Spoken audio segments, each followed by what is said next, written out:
காலபுருஷனுடைய 10ஆம் வீடு மகர ராசி. அதாவது உத்திராடம், திருவோணம், அவிட்டம் இந்த 3 நட்சத்திரங்களை கொண்ட இந்த மகர ராசி மிகப்பெரிய பலத்தை கொண்ட ஒரு ராசி. எந்த சூழ்நிலையிலும் எப்பேற்பட்ட விஷயத்தையும் கையாள திறமையுடைய ஒரு ராசி இந்த மகர ராசி. இந்த மகரத்துக்கு கர்மஸ்தானம் என்றும் ஒரு பெயர் உண்டு. இந்த கர்மஸ்தானத்தை ஆளுகின்ற இந்த மகர ராசி மிகப்பெரிய ராசி ஆகும்.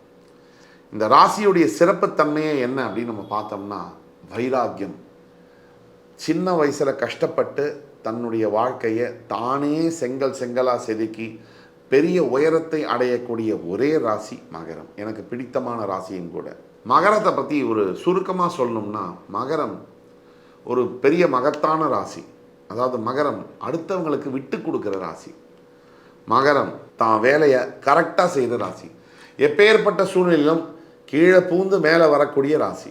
எந்த எதிர்ப்புகள் வந்தாலும், ஏன் சில சமயம் பெற்றோரையே சிறு வயதில் இழந்தும் கூட தன்னுடைய பெரிய வயதில் பெரிய உயரத்தை அடைந்தாலும் இன்னும் ஹம்புளாக இருப்பாங்க.